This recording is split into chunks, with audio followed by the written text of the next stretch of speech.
name of Jesus. Praise the Lord. Hallelujah. Hallelujah.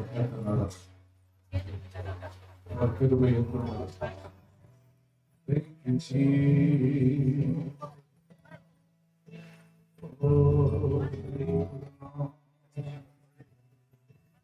ஆதரவே அடைக்கலமே புகலிடமே என் உறைவிடமே ஆதரவே புகலிடமே என் உறைவிடமே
இந்த முழு உலகத்தையும்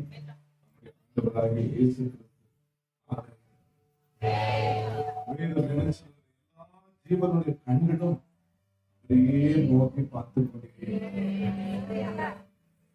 சாப்பாடு கொடுக்க சாப்பாடு கொடுக்கலன்னா எல்லாம் மாண்டு. உங்களுக்கு சாப்பாடு கொடுக்கிறது அவர் தான்.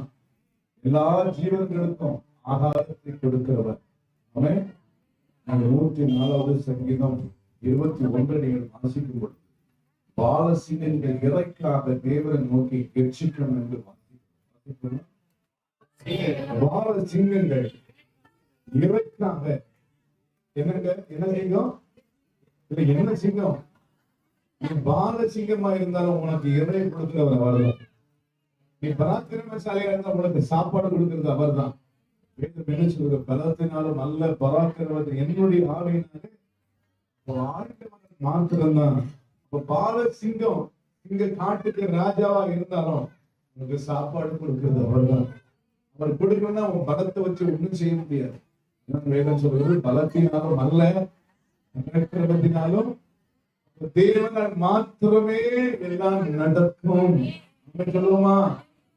இந்த உலகத்தில் எல்லா மனுஷனுக்கும் ஆதாரம், சுகம், பலம், ஜீவன், சமாதானம் அதை வச்சு அவர்தான் கொடுக்க முடியும். அவரைதான் கொடுக்க வந்த.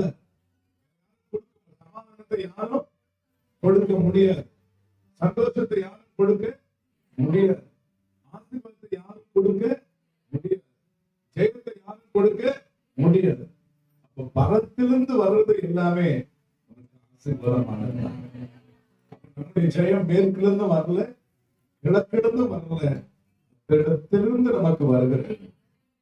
அவருடைய ஆசீர்வாதம் தான் ஐஸ்வர்யத்தை கொண்டு வரும்.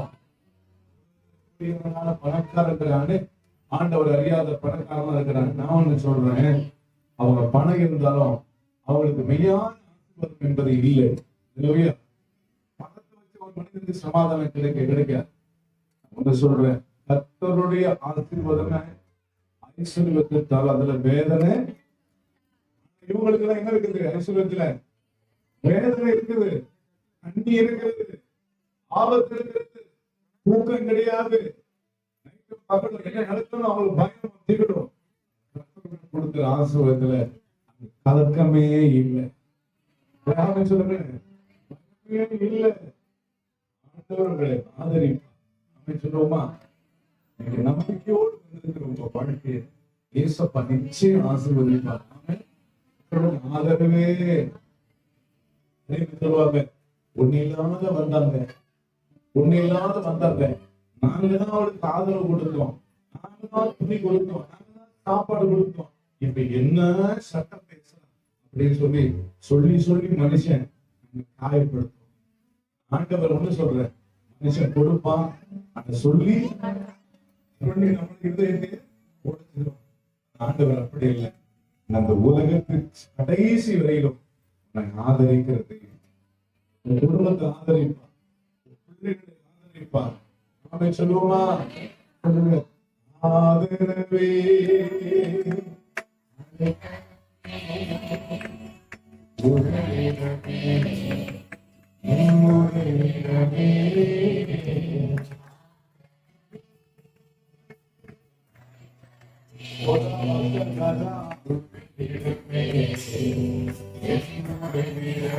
உண்மை தம்பி இருக்கு.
குடும்பத்தை இந்நாள் வரையில ஆதரிக்க, சபையை இந்நாள் வரை ஆதரிக்க, அவருடைய ஆதரவு இல்லாம இந்த உலகத்தை நாம் வாழ முடியாது.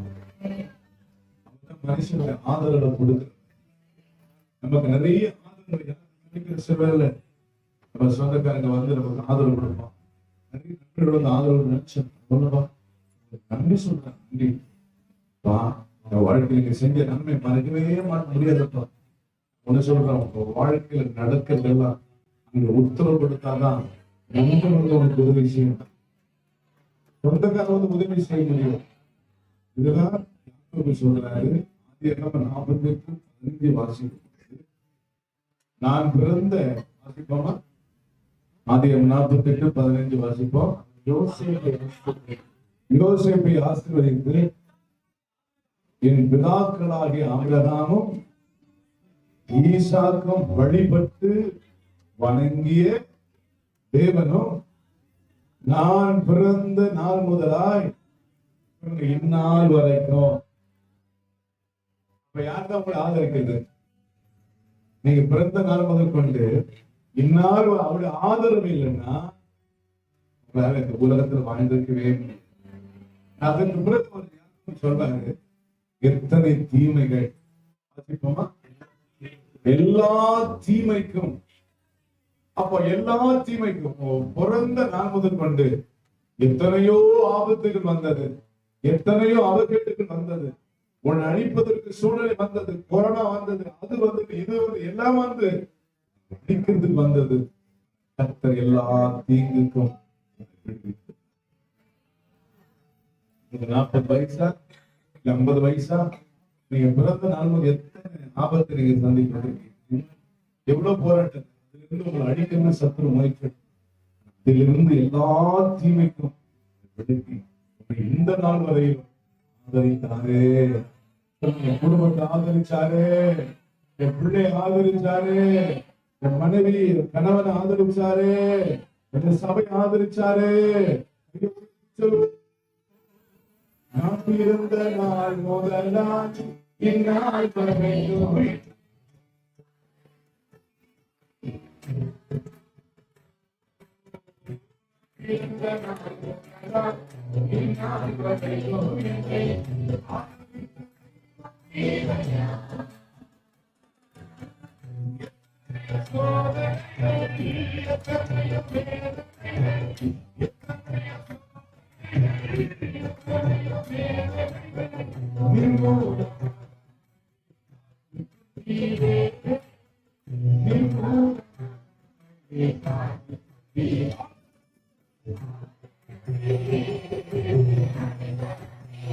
Thank you.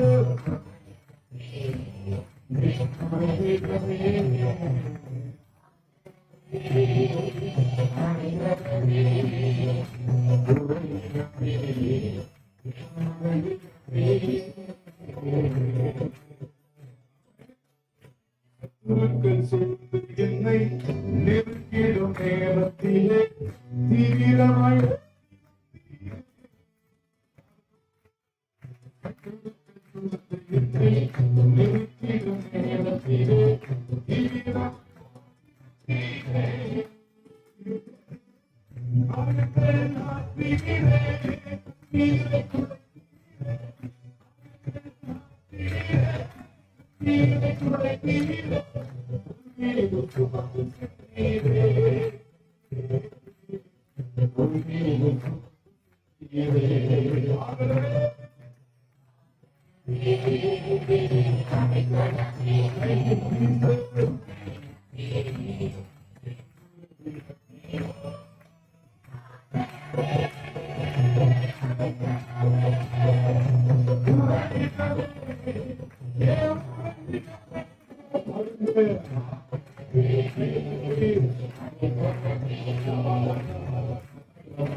வேதம் என்ன சொல்கிறது?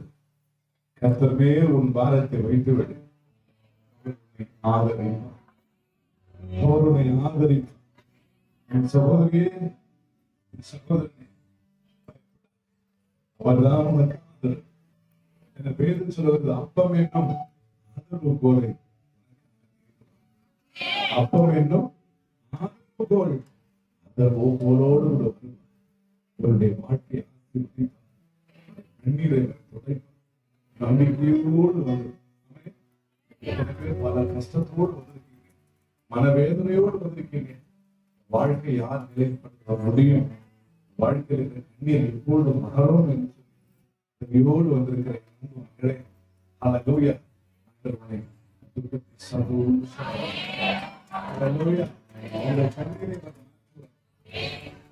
ஒரு நாளும் பட்சபாதம் பாடாமல் என்ன இருக்கவே முடியும். ஹல்லேலூயா. இவருடைய பரிசுத்த நாமத்திற்கு மகிமை உண்டாக மகிழ்ந்து உம்மை பாடாம என்ன உம்மை துதிக்காம இருக்க என்னால் முடியாது.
பட்டம், பதவி, படிப்பு, திறமைகள், பணம், செல்வம், இதை பார்த்து அன்பு கூறுது.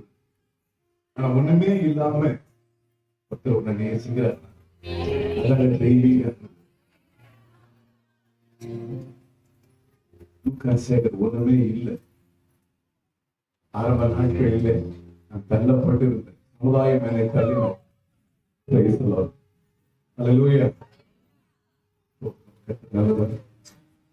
சமுதாயம் தள்ளினர், உலகம் தள்ளினர், எல்லாரும் தள்ளினர். எச்சைகளை போல வீசி எறிந்து விட்டார். இனி இவன் படைப்பதில்லை, இனி இவன் வாழப்போவதில்லை, முத்திரை குத்தப்பட்ட நிலையில்தான் தற்கொலைதான் என் வாழ்க்கையில் முடிவு என்று சொல்லி இது கொண்டு போகும்பொழுதுதான் இந்த உலகத்தை நேசிப்பதற்கு யாருமே இல்லையா என்று சொல்லி எழுதும் போதுதான் நான் உன்னை நேசிக்கிறேன் என்று இயேசு கிறிஸ்துவை தேடுவார். என்னால அவருக்கு எந்த புரோஜனம் கிடையாது, என்னால அவருக்கு எந்த நன்மை கிடையாது. ஆனால் அவரால் நான் நன்மை பெற்று சாத்திய சொல்றேன். தகுதியின் அடிப்படையில் தான் உலகம் அன்பு கூறுவது. தகுதியின் அடிப்படையில் தான் உலகம் அன்பு கூறுவது. கொஞ்சம் நல்ல வார்த்தைகள் தான் நிறைய பேர் வந்து நமக்கு ஃப்ரெண்ட்ஸ் ஆவாங்க. நம்ம கிட்ட ஒண்ணுமே இல்லைன்னா வீட்டு பக்கமே யாரும் வரமாட்டாங்க. அவன் ஏதாவது கேட்பான். அதனால கண்டும் காணாமல் போய் விடுவார்கள். ஆண்டவர் அப்படிப்பட்ட சாபத்திற்காக இருந்த உன்னை பார்த்து இதைத்திரு என்று சொல்ல ஆதரிக்கிற தெய்வம். ஆனா யூடியூப்ல எனக்கு ரொம்ப அருமையா இருக்கும். பாடாமல் என்ன இருக்க அருமையான பாட்டு. மனுஷன் பார்க்கிற வண்ணமாய் நீ பார்ப்பதே இல்லை, பட்சபாதம் எதுவுமே உன்னிடம் இல்லை.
நீர் விண்ணுக்கும் மண்ணுக்கும் சுந்தர்ஷன் கைகளை உயர்த்தி சொல்வோம்.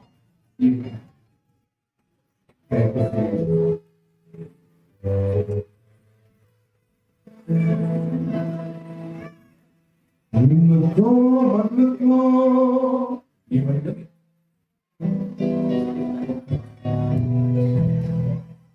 மண்ணுக்கோ மண்ணுக்கோ சொந்தக்காரே என்று யாரும் இல்லை இந்த உலகில, உண்மை என்று யாரும்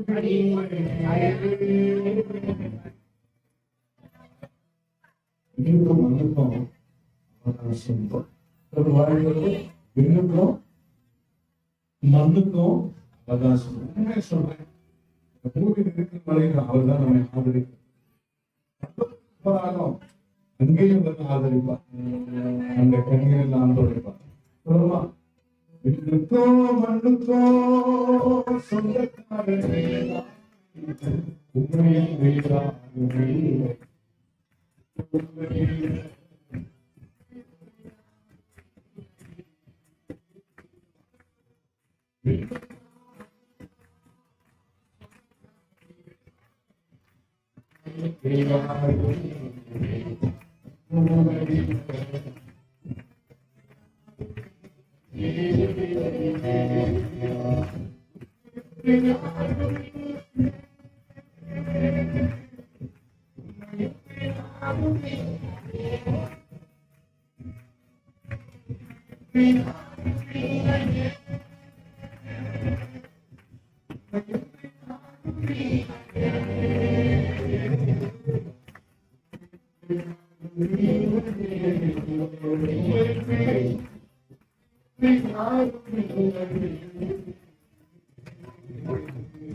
பாடுவோமா? இன்னுக்கோ மண்ணு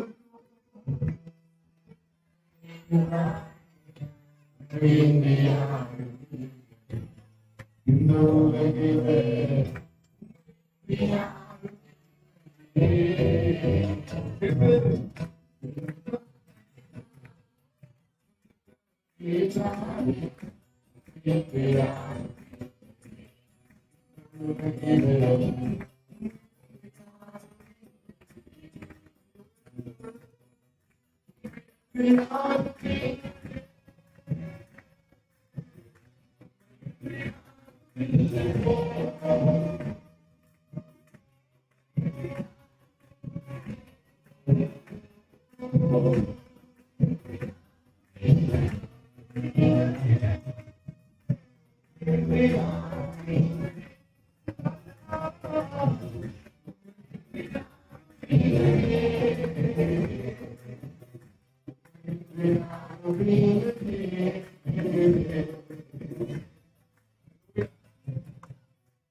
தாவீது என்ற கருத்தில் சொல்லு எல்லாரும் நான் முழுமையாக செத்தவரை போல எல்லாரும் வந்துட்டாங்க.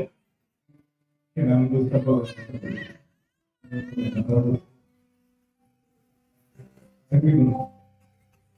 27:10 சொல்லு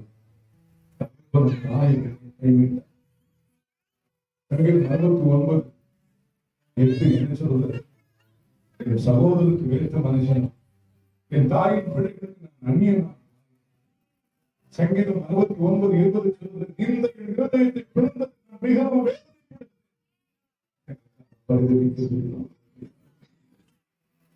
தேவதற்காக என்னுடைய காலங்கள் உங்களுடைய கையில் துவக்கம் அவருடைய கையில் தான் இருக்கிறது. அன்பு சகோதரி சகோதரனே, உங்களுடைய துவக்கம் அவர் கையில் தான், முடிவு அவர் கையில். உத்தமமா அவரை தெரிவிப்பீங்க.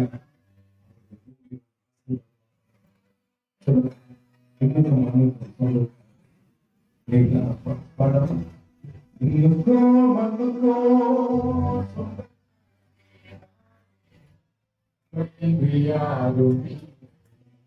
இந்த உலகிலே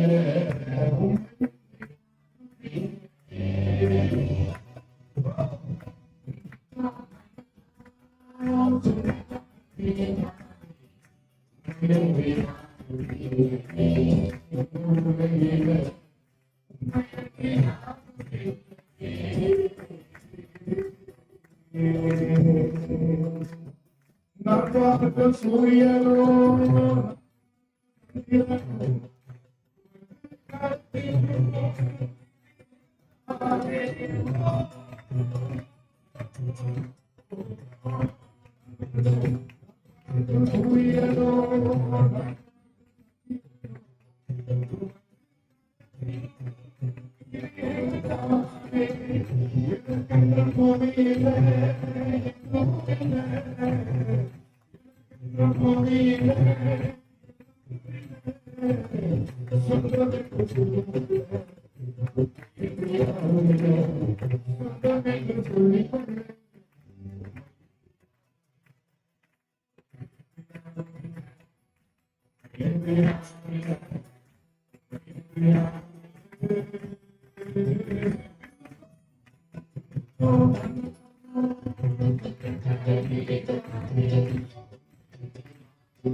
வீடு வரை உறவு, வீதி வரை மனைவி, கடைசி வரை உன்னை காப்பாற்றுகிறேன். புஸ்தகமாய் வைக்கிற தெய்வம், நீதிமாய் கைவிடுவதில்லை.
நானே அல்பாவும் ஒமேகாவும், முதலும்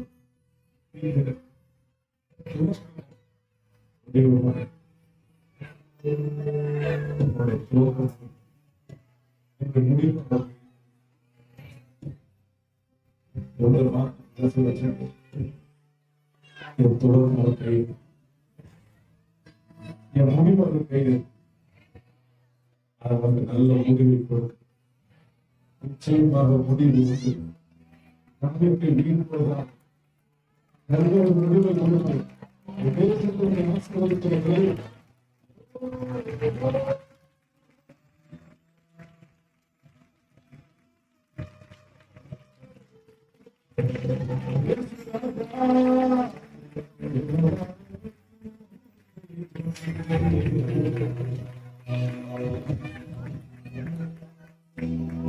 மணி போல உன்னை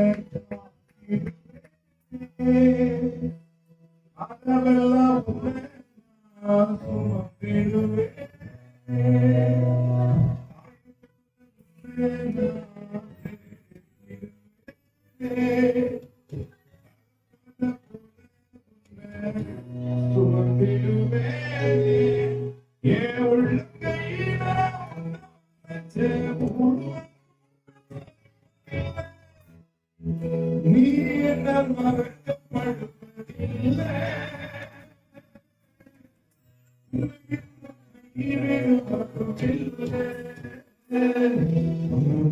துதித்தேனே, உன்னை தெரிந்தெடுத்தேனே,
உன்னை ஒன்று சொல்றேன், இந்த உலகத்தில் சார்ந்து கொள்வதற்கு ஆபத்தின் வரும் பொழுது, கஷ்டம் வரும் பொழுது, போராட்டின் வரும் பொழுது யாராவது சார்ந்து கொள்ளாமல் வேதம் என்ன சொல்ற? அதை சொல்ற, யாருமே அவர் காணலை போல் கண்டிருப்பார். நீங்க என்ன சார்ந்து கொள், உன் பாரத்தை வச்சுட்டு உன் பாரத்தை என் மேலதான் வைக்க முடியும். மனுஷன் உன் பாரத்தை சுமக்க முடியாது. கணவர் உன் பாரத்தை சுமக்க முடியாது. மனைவி உன் பாரத்தை சுமக்க முடியாது. வருத்தப்பட்டு பாரம் சுமக்கிறது எல்லாரும் இடத்துல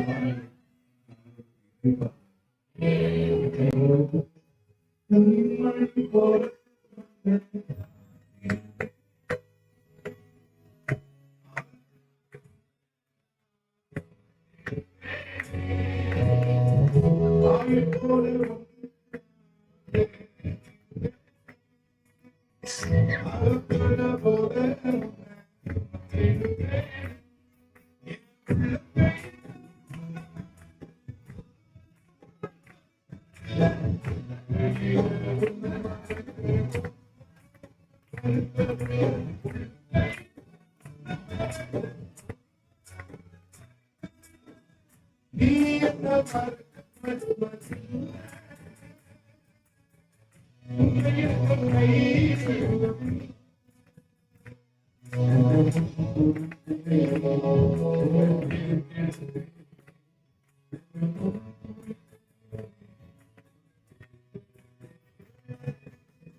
யூடியூப்ல இப்பதான் போன ஆசைதான் போகும். ரொம்ப அமேசிங், ரொம்ப அற்புதம்.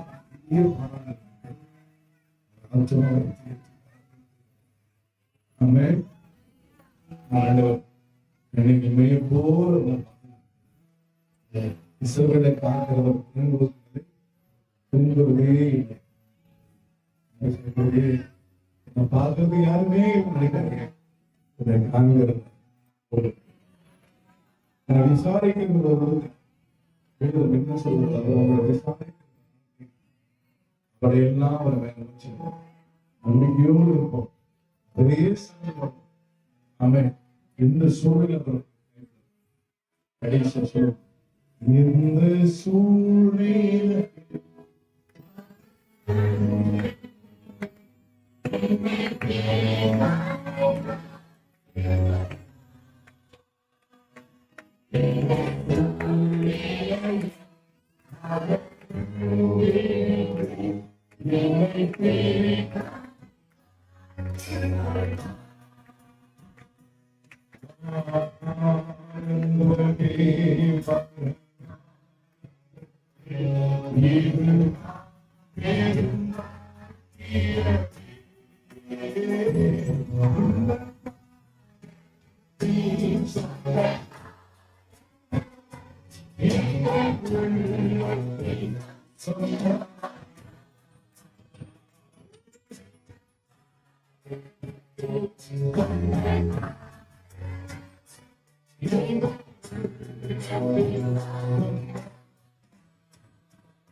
அதனுடைய மகத்துவமுள்ள நாமத்திற்கு ஸ்தோத்திரம். எத்தனை சந்தோஷமா இருக்கீங்க? உங்கள் சந்தோஷம் இன்னும் அதிகமாக, உங்கள் துக்கம் உங்கள் துக்கம் சந்தோஷமாய் மாறும். பார்த்து சொல்லுங்க, பார்த்து சொல்லுங்க, உங்கள் துக்கம்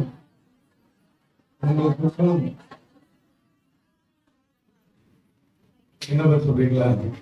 இன்னொரு சீரியஸ் சொல்றாங்க, என்ன நேரம் பாட்டு பாட சொல்றீங்களா? என்ன பாட்டு உங்கள் துக்கம் சந்தோஷம் ஆமே உங்கள் துக்கம் சந்தோஷமாயிடும். நல்லவர் மேல பாஸ்டர் அவர்கள் ரொம்ப நாளா போன் பண்ணி வேணாம்னு சொல்லி ரொம்ப சிரமமா தான் இருந்தது. நானும் கர்த்தருக்கு வர வேண்டும் என்பது தேவனுடைய திட்டமாக இருக்க முடியாது. நிறைய பாட்டுகள் இருக்கிறது, நிறைய பாடணும். நான் நேரம் நமக்கு ரொம்ப ஸ்டெயின் கிட்டத்தட்ட 2 மணி நேரம் 3 மணி நேரம் கால் வலி ஒரு வேதனை மத்தியில், ஆனாலும் கர்த்தரை துதிப்பதிலே மேல பாஸ்டர் அவர்கள் தொடர்ந்து 1 மணி அந்த டேட்டு முறை கொடுத்தேன். அதுக்கப்புறம் மிஸ் ஆயிடுச்சு நினைக்கிறேன் ஃபர்ஸ்ட். அதுக்கப்புறம் மறுபடியும் இந்த டேட்டு வாங்கி ஸ்தோத்திரம் கொஞ்சம் கஷ்டம் தான். சபை கொஞ்சம் விரிவானா நல்லா இருக்கும். கண்டிப்பா விரிவாக தான்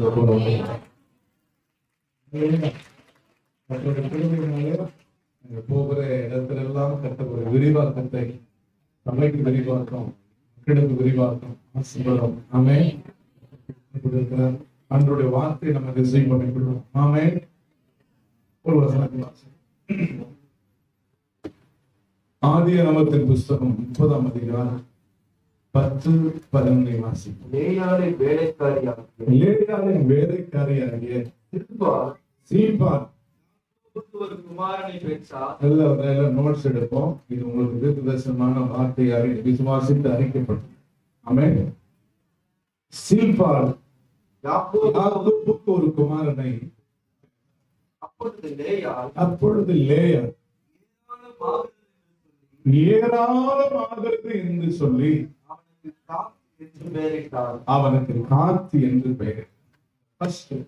இந்த வருஷத்தினுடைய 2023 இந்த திருச்சபைக்கு மாத்திரமல்ல, ஒவ்வொரு இடத்துலாம் நான் சொல்லுகிறேன், இந்த வருஷம் நீ ஏராளமாய் மாறும்.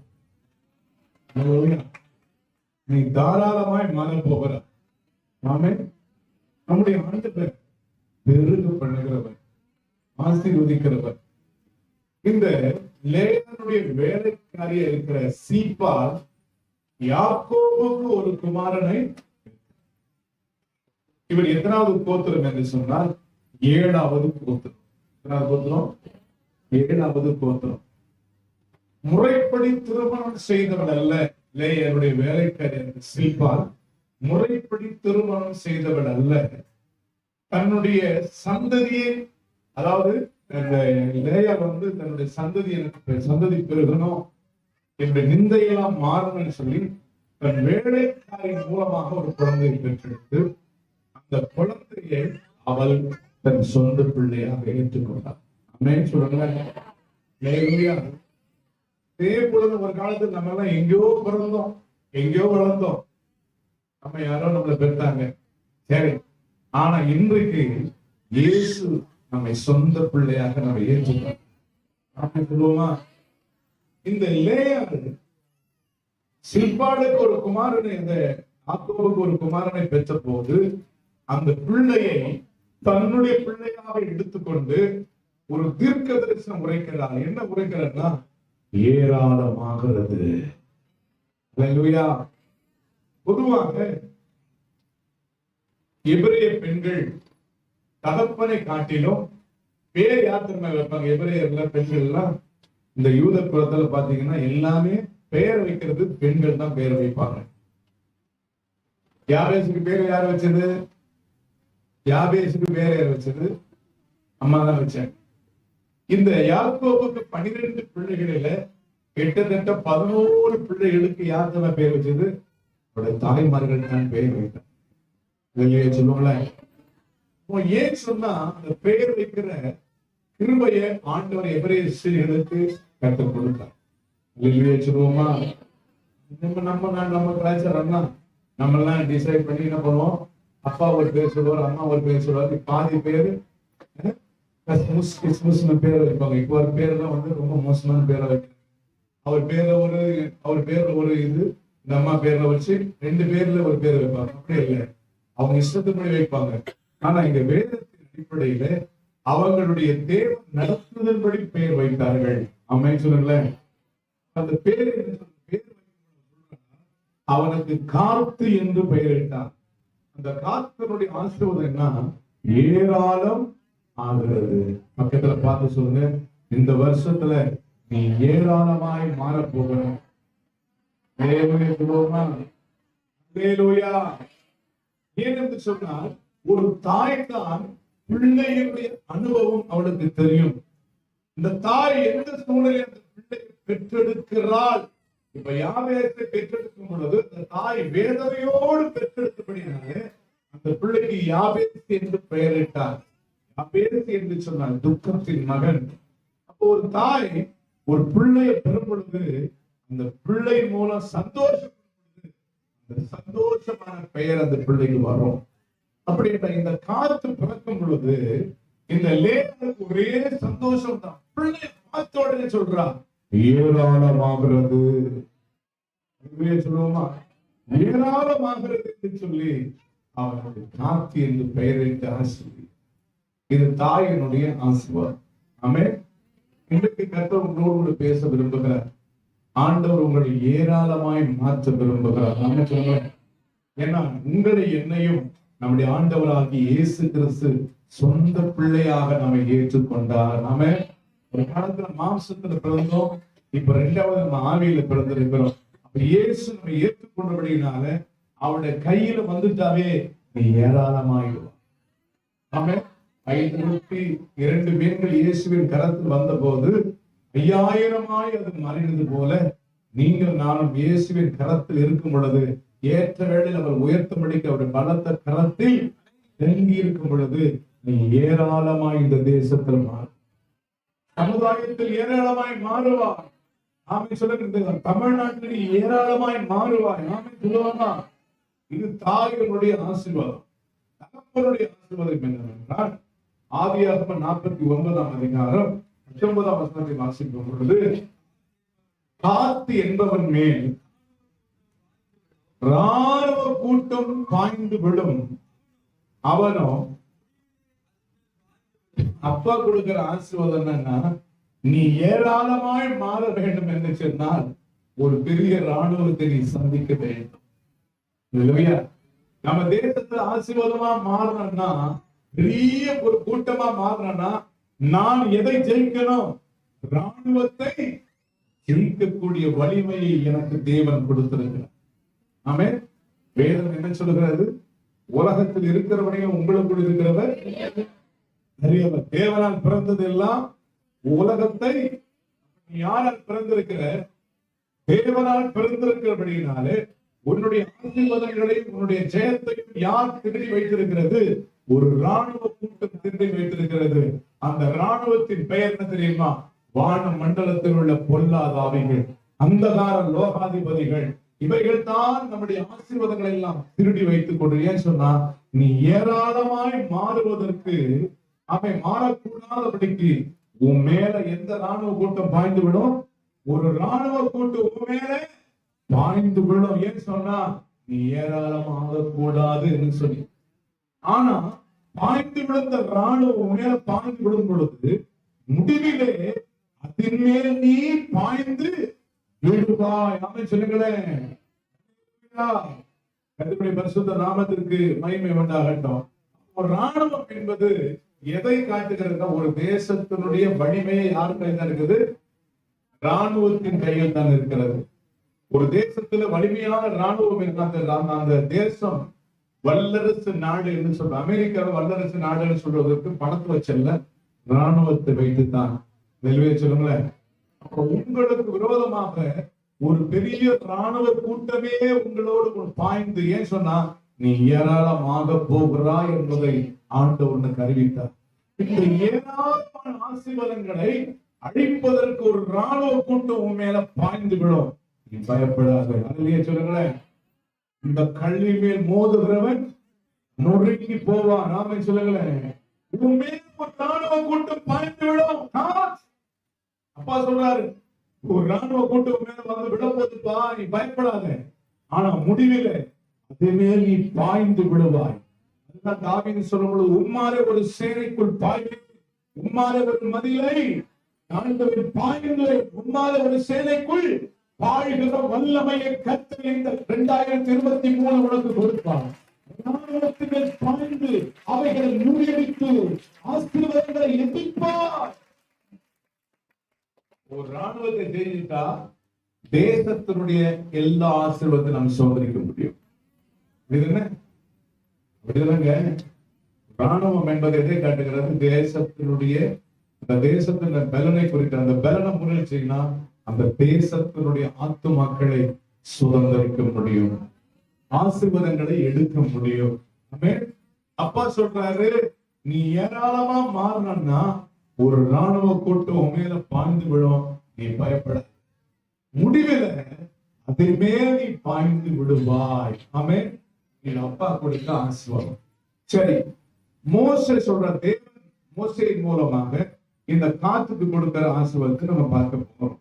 உபாகமத்தின் புத்தகம் 33ஆம் அதிகாரம் 20, 21 வாசிப்போம். காத்தை குறித்து, காத்துக்கு விஸ்தாரமான இடத்தை கொடுக்கிறவர். அம்மா என்ன சொன்னாங்க? அம்மா சொன்ன என்ன சொன்னாங்க? ஏராளமாகிறது. இப்ப கர்த்தர் சொல்றாரு, காத்துக்கு என்ன கொடுக்க போறாரு? விசாலமான இடத்தை கொடுக்க போறாரு. எத்தனை பேர் விசுவாசிக்கிறீங்க? இந்த சபைக்கு விசாலமான இடத்தை கொடுக்க போறாரு. ஆமென் சொல்லுகிறேன். விசுவாசிக்க இயேசுவின் நாமத்தினால விசாலமான இடத்தை கொடுத்து ஸ்தோத்திரிக்கப்பட்டவர். இந்த அப்போஸ்தலர் சபைக்கு ஆமென் விஸ்தாரமான இடத்தை கொடுக்கிறவர். இந்த வாயத்திலிருந்து சொல்லுங்க, ஸ்தோத்திரிக்கப்பட்டவர். காத்துக்கு மாத்திரமல்ல, உங்களுக்கு ஒரு விஸ்தாரமான இடத்தை கொடுக்க போகிறாரு. ஆமென் சொல்லுங்களேன். அதெல்லாம் வீடு இல்லை. கை விட்டு வீடு, சொந்த வீடு இல்லாத, சொந்த வீடு இல்லாத இயேசுவின் நாமத்தினால வீடு வாங்குவீங்க. விசாரமான இடத்தை கற்றுக் கொடுப்போம். அவங்களே சொல்லுமா, சொல்லுமா, வாய்களுக்கு இயேசுவின் நாமத்துல கையை உயர்த்தின அத்தனை பிள்ளைகளுக்கும் இந்த வருஷத்துல அந்த வீடு கொடுத்த 2024 பிரதிஷ்டை பண்ணணும். ஹல்லேலூயா. பிரதிஷ்டை எங்களையும் கூப்பிடுங்க, வரும் டைம் வரும் பாஸ்டர் சொல்லி கூப்பிடுங்க. ஆமென். இயேசுவின் நாமத்தினால் ஆண்டவர் ஒன்றும் இல்லாமல் ஒன்றை உருவாக்குறவர். ஆமென். காத்துக்கு யார் கொடுக்கிற ஆசீர்வாதம்? கர்த்தர் கொடுக்கிற ஆசீர்வாதம். ஆமென் சொல்லுங்க. பக்கத்துல பார்த்து சொல்லுங்க, பக்கத்துல அவங்க பேரு தெரிஞ்ச சொல்லுங்க. ஆமென். காத்துக்கு மாத்திரமல்ல, உனக்கு விஸ்தாரமான இடத்தை கொடுக்கிறவர். ஸ்தோத்திரிக்கப்பட்டவர். சொல்லுங்க, விஸ்தாரமான இடம் 2023. ஆமென். உங்களுக்கு விசாலமான இடத்தை கர்த்தர் கொடுக்க போகிறார். ஹல்லேலூயா. எகிப்திலிருந்து ஒரு திராட்சை கொடியை கொண்டு வந்து ஜாதிகளை துரத்திவிட்டு அதற்கு இடத்தை ஆயத்தப்படுத்தினீர். அது வேறொன்றி தேசமெங்கும். இப்ப பாருங்க, ஆண்டவர் சொல்றாரு, என்ன ஆசீர்வாதம்? அப்பா அம்மா கொடுத்த ஆசீர்வாதம் என்னது? மறக்கக்கூடாது, ஏராளமானது. அப்பா சொல்றது ஆசீர்வாதம் என்னது? ஒரு ராணுவ கூட்டம் உன் மேல பாய்ந்து விடும், முடிவிலே அதை நீ ஜெயிப்ப. ராணுவத்தை ஜெயிச்சா உனக்கு என்ன நடக்கும்? தேசத்தினுடைய ஆசீர்வாதங்களை ஏராளமானதை நீ சுதந்திரிக்க முடியும். கர்த்தர் மோசேயின் மூலம் சொல்லுகிற ஆசீர்வாதம் என்ன? காத்துக்கு விசாலமான இடத்தை கொடுக்கிறவர், சுதந்திரிக்கப்பட்டவர். என்ன அப்பா சொன்னார்? ராணுவ கூட்டம் மேல பாய்ந்து விடும். ஆனா மோசேயின் மூலம் கர்த்தர் சொல்றாரு, வாசிப்போம், அவன் சிங்கத்தை போல தங்கி இருந்து புயத்தையும் உச்சத்தலையும் பீறி போடுவான். இயேசுவின் நாமத்தினால 2023 இயேசுவின் நாமத்தினால் உங்களுக்கு விரோதமாக இருக்கிற எல்லா கிரிகளையும் இயேசுவின் நாமத்தினால சத்துருக்களை பீறி போடுவாய். அப்பா என்ன சொன்னாரு? ராணுவ கூட்டம் மேல பாய்ந்து விழும், முடிவில் அதை மேல விழுவா, பாய்ந்து விழுவான்னு சொல்லிட்டாரு. ஆனா முடிவை பரிசுத்த ஆவியானவர் மோசே மூலம் சொல்லுகிறார். முடிவினது, அவன் சிங்கத்தை போல தங்கியிருந்து புயத்தையும் உச்சத்தலையும் பீறி போடுவான். அல்லேலூயா சொல்லுங்களேன். உனக்கு எதிரான ஆயுதங்கள் வாய்க்காதே மகனே, உனக்கு எதிரான ஆயுதங்கள் நீ உயிரோடு இருக்கும் வரையில்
கர்த்தர் சொல்றாரு, முதல் ஆசீர்வாதம், ஆத்துக்கு விசாலமான இடத்தை கொடுக்கிறவர் தோற்கடிக்கப்பட்டார்.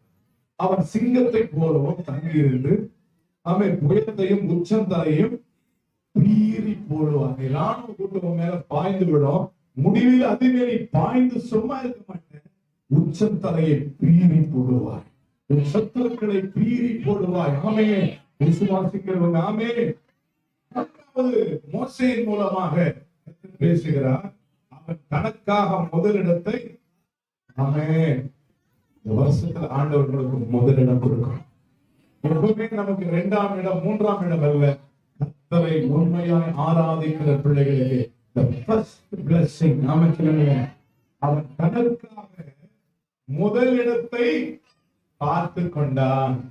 அப்புறம் இத 12 கோத்திரத்துல கானான் தேசத்துக்கு போகும் பொழுது இவனுக்கு என்ன இடம் கிடைச்சது? முதலிடம். வெளியே சொல்லுங்களேன். இந்த முதலிடம் கிடைப்பதற்கு இவனுடைய பிரயாசம், அதுக்கு பிறகு நான் சொல்றேன். அவன் முதலிடத்தை பார்த்து கொண்டான். 4வது, அங்கே நியாயப்பிரமாணிகள் கொடுத்த பங்கு பத்திரமாயிருக்கிறது. நாம முதலிடத்தை பிடிக்கணும்னா நியாயப்பிரமாணிகள் கொடுக்கிற பங்கு நியாயப்பிரமாணிகள் கொடுக்கிற பங்கு என்னது சொல்லுங்க. ஒவ்வொருவருக்கும் தகப்பன் மூலமாக, தாயின் மூலமாக, மோசேயின் ஊழியக்காரன் மூலமாக கொடுக்கிற வாக்குகள் பத்திரமா பாதுகாத்துக் கொள்ளும். நீங்க ரட்சிக்கப்பட்ட பிறகு தேவன் உங்களுக்கு கொடுக்கிற கிருபை வரங்கள், அவன் சொல்லுங்களேன், அபிஷேகம், அவன் வரங்கள், கனிகள் எல்லாவற்றையும் பத்திரமாய் பாதுகாத்துக் கொள்ள வேண்டும். பணத்தை பத்திரமா பாதுகாத்துக் கொள்றோம், பொருளை பத்திரமா பாதுகாத்துக் கொள்றோம். உனக்கு கொடுத்த ரட்சிப்பை அமைச்சருங்களேன். முதல் மனுஷன அதாவது யாக்கோபுடைய முதல் மகன் ரூபன் அந்த ஸ்தானத்தை, அதாவது நியாயப்பிரமாணிகள் கொடுத்த பங்கை அவன் நஷ்டப்படுத்தி விட்டான். அப்பா அவனை பார்த்து சொன்னாரு, ரூபன் நீ மேன்மை அடைய மாட்டான். ஏன் சொன்னா, அப்பா கொடுத்த பங்கை அவன் என்ன பண்றான்? சேதப்படுத்தி விட்டான், நஷ்டப்படுத்தி விட்டான். அப்ப ஆண்டவர்களுக்கு கொடுக்கிற ஆசீர்வாதங்களை, கிருபைகளை போக்கடிக்க கூடாது. உங்களுக்கு கொடுத்த கிருபைகளை, உங்களுக்கு கொடுத்த ஆசீர்வாதங்களை பத்திரமா பாதுகாத்து வச்சுக்கொள்ளணும். ஆமென் சொல்லுங்களேன். அவன் ரட்சிப்பை, அவன் தேவன் கொடுக்கிற ஸ்பிரிச்சுவல் ஆசீர்வாதங்கள், ஆவிக்குரிய ஆசீர்வாதங்கள் எல்லாவற்றையும் பத்திரமா இந்த காத்து என்ன பண்ணாரு? பத்திரமா வச்சுக்கிட்டார். புத்தகத்துல வாசிக்கிறோம் இல்லையா? மாயை பின்பற்றுகிறவர் தங்களுக்கு வருகிற கிருபைகளை போக்கடிக்கிறார்கள். அப்போ நம்ம ஆண்டவர் கொடுக்கிற அபிஷேகத்தையும் கிருபைகள் என்னைக்கு விசுவாசியா மாறினையோ, இயேசுவை சொந்த ரட்சகராய் ஏற்றுக்கொண்டையோ, இன்னைக்கே உனக்கு கிருபைகளை கர்த்தர் கொடுக்கிறார், அபிஷேகத்தை கொடுக்கிறார், வல்லமைகளை கொடுக்கிறார், ஆமென், ரட்சிப்பை கொடுக்கிறார். இது நீங்க என்ன பண்ணணும்? மரண பரியந்தம் பத்திரமா பாதுகாப்பீங்கன்னா நீங்க கர்த்தர் உங்களை முதலிடத்துல வைப்பார். சொல்லுங்களேன், கிருபைகளை இழந்து போக கூடாது. பாருங்க, நியாயப்பிரமாணிகள் கொடுத்த பங்கை எப்படி பத்திரமா வச்சுக்கிட்டாங்க. ஆண்டவருடைய வாசனம் உங்களுக்கு கொடுத்த தீர்க்கதரிசன வார்த்தைகள், அழைப்பு, எல்லா கிருபைகளை பத்திரமாய் சேதம் வராதபடிக்கு, ஆமென், நஷ்டப்படாதபடிக்கு பத்திரமா பாதுகாத்து வைப்பீங்கன்னா கர்த்தர் உங்களுக்கு முதலிடத்தில் வாசிக்கிறோம். ஆனாலும் ஜனத்தின் முன்னணியாய் வந்து மற்ற இஸ்ரவேலோடு கர்த்தருடைய நீதியையும் நியாயத்தையும் இவர்களை குறித்து தீர்க்கதரிசனம் என்ன? மோசே சொல்றாரு, 5வது சொல்றாரு, மோசே சொல்றாரு, ஆனால் அவன் ஜனத்தின் முன்னணியிலே வந்து, அப்போ ஜனத்தின் முன்னணி 12 கோத்திரம், நாமே சொல்லுங்களேன், இந்த கோத்திரத்துக்கு எல்லாருக்கும் முன்பதாக வந்து என்ன செய்வது தெரியுமா? கர்த்தருடைய நீதியையும் நியாயத்தையும் நடப்பிப்பார். நம்ம முன்னணியில் இருக்கிறதுனா நாம ஏராளமாய் பெருக வேண்டும் என்று சொன்னால் ஒவ்வொரு தேவ பிள்ளைகளும் சபையிலே முன்னணியிலே நிற்க வேண்டும். ஊழியத்தில் முன்னணியிலே நிற்கணும். ஆமென் சொல்லுங்களேன். ஆராதனையில முன்னணியில நிற்கணும். ஆமென் சொல்லுவோமா? இதெல்லாம் செய்யவே மாட்டாங்க. ஆசீர்வாதம் மட்டும் வேண்டும்னு சொல்லுவாங்க. ஆராதனை உங்களுக்கு எத்தனை மணிக்கு? சண்டே ஆராதனை எத்தனை மணிக்கு? 8 மணிக்கு. நம்ம எத்தனை மணிக்கு வருவோம்? எத்தனை மணிக்கு வருவோம்? 9 மணிக்கு வருவோம். 9 மணிக்கு. அதுல எவ்வளவுதான் சொன்னாலும் கேட்காங்க. 9 மணிக்கு வரும், 10 மணிக்கு வரும் ஒரு கூட்டம். ஆனா இப்படி ஸ்கூலுக்கு போவீங்களா? ஸ்கூலுக்கு போவீங்களா? காலேஜுக்கு போவீங்களா? ஆபீஸுக்கு போவீங்களா? கம்பெனிக்கு போவீங்களா? அதெல்லாம் கரெக்டா இருப்பாங்க. உங்க வாழ்க்கையில கரெக்டா இருக்க வேண்டியது நீங்க கரெக்டா இல்லாதனால நீங்க பிச்சைக்காரனா இருக்கிறோம். நம்ம எல்லாம் இன்னைக்கு தரித்திரம் தான் இருக்கிறோம். முன்னணியில் இல்லை, சுதந்திரத்தில் இல்லை. ஆனா இவங்க பாருங்க, ஆனாலும் அவர்கள் ஜனத்தின் முன்னணியிலே வந்து நின்று கர்த்தருடைய நீதியையும் நியாயங்களையும் நடப்பிப்பார்கள். பாருங்க, சாட்சி பாருங்க. காத்து புத்தர் ஜனத்தின் முன்னணியிலே வருவாங்க. யார் வராங்களோ இல்லையோ, நான் முன்னாடி வந்து கர்த்தரை ஆராதிப்பேன். முந்திக் கொள்கிறவர்கள் அதிலேயே சொல்லுங்களேன். முந்தி கொண்டான், அப்பாவுடைய ஆசீர்வாதத்தை அள்ளிக்கிட்டு போயிட்டான். பின்னாடி வந்தார், லேட்டஸ்டா வந்தார். ஏசா, அப்பா என்னை ஆசீர்வதிக்கும், உங்களுக்கு ருசி உள்ள பதார்த்தம் நான் சமையல் செஞ்சு வந்தேன். ஆட்டில் உள்ள மிருகத்தை அடிச்சு ரொம்ப அப்பா டேஸ்ட் எல்லாம் போயிடுச்சு. எல்லாத்தையும் வாங்கிட்டு போயிட்டாங்க. முந்தி கொள்ள வேண்டும். ஆலய பதவேதம் முதலாவது தேவனுடைய ராஜ்யத்தையும் நீதியையும் தேடுங்கள், பின்பு இவைகள் எல்லாம் உங்களுக்கு. இதுதான் நீங்க சாத்தான் செய்யற பெரிய தந்திரம். எல்லாத்துக்கும் நீங்க ஸ்கூலுக்கு போறது முந்திக்கிறீங்க. ரேஷன் கடைக்கு பாருங்க, ரேஷன் கடைக்கு போனா முந்துக்கணும். 2000 ரூபாய் கொடுக்கணும்னு சொன்னா நீங்க எத்தனை மணிக்கு வெளியே நிக்கணும்? 5 மணிக்கு 2000க்கு. நான் சொன்னேன் 2000 இல்ல 2 கோடி உனக்கு தர வல்லமை உள்ளது. அவர்கள் சமூகத்துல நீ முன்னணியில் நில்லு, ஜெபத்தில் நில்லு, விசுவாசத்தில் நில்லு. ஆண்டவரோட இந்த தேசத்துல முன்னணியில் உள்ள வைத்தவனை ஆசீர்வதிப்பார். அவருக்கு முதலிடம் கொடுங்கள் ஆண்டவருக்கு. இந்த காத் புத்திரரை ஆண்டவர் விஸ்தாரமான இடத்தை கொடுப்பதற்கு காரணம் அவனுடைய இருதயத்தை பார்த்துக்கிட்டே இருந்தார். அவன் எப்படி இருந்தான் சொல்லுவோமா? சொல்றாரு, மாறுபடா இருக்கிறவனுக்கு நான் யாரா இருக்கிறேன்? மாறுபடா இருக்கிறேன். புனிதனா இருக்கிறவனுக்கு நான் யாரா இருக்கிறேன்? புனிதனா இருக்கிறேன். அப்ப நம்ம வாழ்க்கையில ஆண்டவருக்கு முதலிடம் கொடுக்கணும். என் குடும்பம் கர்த்தருக்கு முதலிடம். ஆமென்.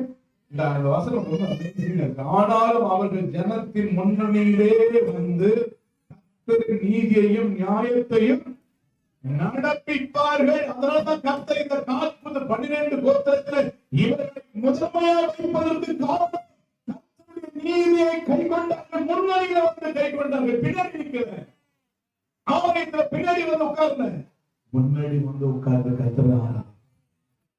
ஆமென். பின்னாடி பின்னாடி வரவங்க இப்ப லேட்டா வரவங்க பின்னாடி தான். ஆனா முதன்மையா வரவங்க முதல் ஆசீர்வாதம். ஆமென் சொல்லுவோமா? இப்படி இவர்களை தேவன் ஆசீர்வதித்தார். யாரு? காத் புத்திரர். இவங்க எத்தனாவது கோத்திரத்தில் இருக்கிறாங்க? எத்தனாவது கோத்திரம்? 7வது இடத்துல இருக்கிறவங்க. முதலிடத்துக்கு வருவதற்கு காரணம் தெய்வத்தின் மேல் அவர்கள் வைத்திருந்த விசுவாசம், தேவன் மேல் வைத்திருந்த அன்பு. ஆண்டவர்களை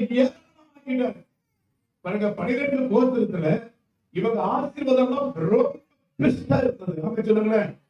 என்ன புஸ்தகம் 32ஆம் அதிகாரம் 1வது வசனத்தை வாசிப்போம். ரூபன் புத்திரனுக்கும் காத் புத்திரனுக்கும் ஆடு மாடுகள் எப்படி இருந்ததா? மிகவும் திரளாய் இருந்தது.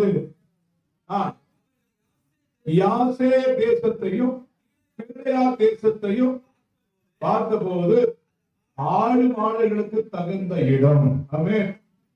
இப்ப இஸ்ரவேல் ஜனங்கள் என்ன பண்ணாங்க? எகிப்திலிருந்து இருந்து என்ன பண்ண, இப்ப யோர்தான், இந்த வனாந்தரத்துல யோர்தானை கடந்து போய் இப்ப என்ன பண்ண போறாங்க? தேசங்களை சுதந்திரிக்க போறாங்க. 12 கோத்திரத்துக்கும் ஆண்டவர் ஆசீர்வாதங்களை கொடுக்க போறார். இப்போ 12 கோத்திரத்துக்கு முதல் யாருக்கு கொடுக்கணும்? முதல் ஆசீர்வாதம் யாருக்கு வரணும்? ரூபனுக்கு வரணும். அந்த ரூபனுக்கு டம்மி தான்.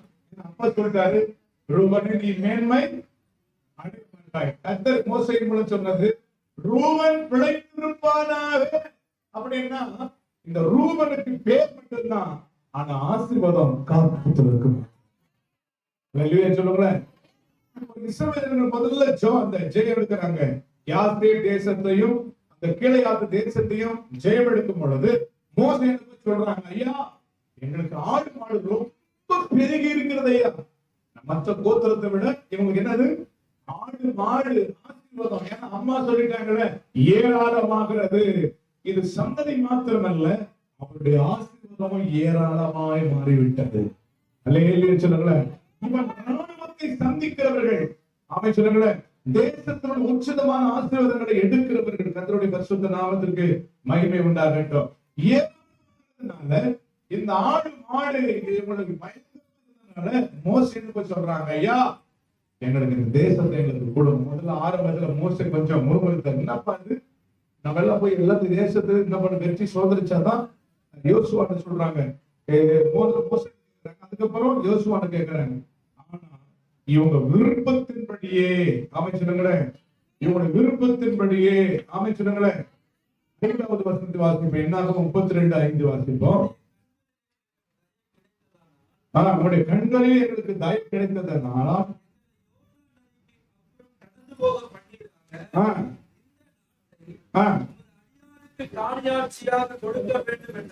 அப்படியே 29ஆம் வசனம் 32 புத்திரரும்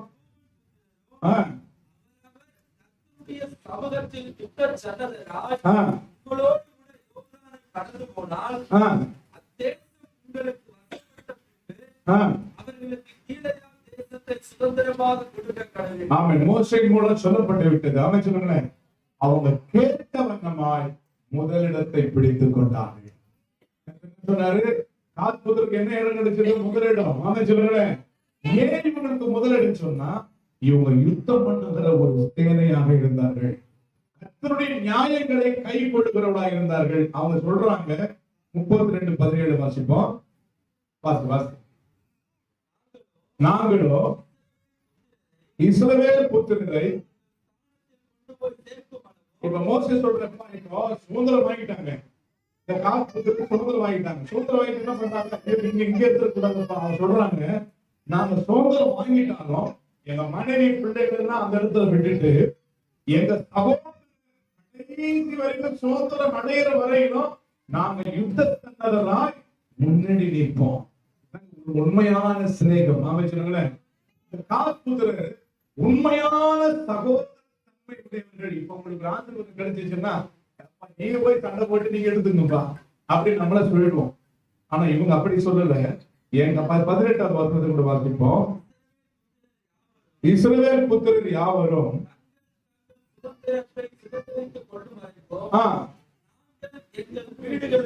நாங்கள் எங்கள் வீடுகளுக்கு திரும்புகிறது இல்லை.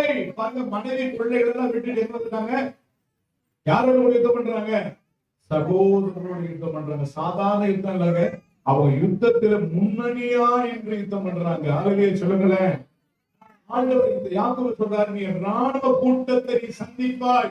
அப்படி என்ன, ஒரு தேசத்துடைய ராணுவம் அல்ல, அவங்க போகிற இடத்தெல்லாம் சீகோன், ராஜாவாகிய சீகோன். ஹல்லேலூயா. இன்னும் சொன்னீங்க 136 சங்கீதத்துல வாசிக்கும் பொழுது, பெரிய பெரிய ராஜாக்களை சங்கரித்தவரை துதியுங்கள், அவர் கிருபை பெரிய ராஜாக்களை சங்கரிக்கும்படியாக. இவங்க யாரு? யூதா கோத்திர முன்னணியில் நிற்க வேண்டும் ஆண்டு சொன்னாரு. ஆனா யூதா கோத்திரத்தோடு முன்னணியில் நின்றவங்க யார் தெரியுமா? இந்த காத்புத்திரர் தான். ஹல்லேலூயா சொல்லுங்களேன். ஆமென் சொல்லுங்களேன். முன்னணி நின்று யுத்த சன்னதம். அந்த வசனத்தை மட்டும் வாசிக்கிறேன். நாங்களோ இஸ்ரவேல் புத்திரரை போய் சேர்க்கும் அளவு அவர்கள் ஸ்தானத்துல கொண்டு போய் சேர்க்கிற வரையிலும் யுத்த சன்னதராய் தீவிரத்தோடு. அப்ப எங்க பின்னாடி நீங்க ஒரு பயந்தாங்கடி ஒரு கூட்டம் அல்ல, எங்க சகோதரர் இளைப்பாறுதல் அடையும் வரையிலும் யுத்த சன்னதராய் நாங்க முன்னாடி நிற்போம். இதுதான் ஒரு சபையினுடைய அடையாளம். இந்த மனநி பகுதியில் இருக்கிற மக்கள் எல்லாம் இளைப்பாறுதல் அடையும் வரையிலும், ரட்சிப்பு அடையும் வரையிலும் நாங்கள் ஜெபம் என்ற யுத்தத்தை செய்து கொண்டே இருப்போம். ஆமென் சொல்லுங்களேன். நீங்க செய்ய செய்ய செய்ய செய்ய இந்த சபை முதன்மையான சபையாக மாறிவிடும். நீங்க முதலிடத்தில் வந்து விடுவீர்கள். ஆமென் சொல்லுங்களேன். ஏன்னு சொன்னால் இந்த சகோதரருடைய அன்பு. ஆமென் சொல்லுவோமா? அன்புள்ள தேவ பிள்ளைகள். அது மாத்திரமல்ல, இவங்க சொல்றாங்க, என்னாகமத்தின் புஸ்தகம் 32ஆம் அதிகாரம் 31வது வசனத்தை வாசிக்கிறோம். காத் புத்திரரும் ரூபன் புத்திரரும் உம்முடைய ஊழியக்காரராகிய நாங்கள். இதான் ஒரு சபையினுடைய அஸ்திபாரம். சபை நம்ம முன்னாடி நிக்கிறோம்னா அவங்க சொல்றாங்க, என்ன ஸ்டேட்மெண்ட் சொல்றாங்க வாசிப்போம். உம்முடைய ஊழியக்காரராகிய நாங்கள் கர்த்தர் எங்களுக்கு சொன்னபடியே செய்வோம். ஆமென் சொல்லுங்களேன். ஆமென் சொல்லுங்களேன். அது மாத்திரமல்ல, என்ன சொல்றாங்கன்னா, நாங்க போய் எங்களுக்கு முதலீடு கிடைச்சிச்சு, நான் போய் இப்ப எங்க சகோதரனோட போய் முன்னாடி போய் யுத்தம் பண்றோம். ஆனா எங்க சகோதரர் யுத்தம் பண்ணும்போது நாங்க இடத்துல பங்குலாம் வாங்க மாட்டோம். பங்கு வாங்க மாட்டோம். வாசிப்போம் 32ஆம் அதிகாரம் என்ன 32-19 வாசிப்போம். யோர்தானின் இப்புறத்தில்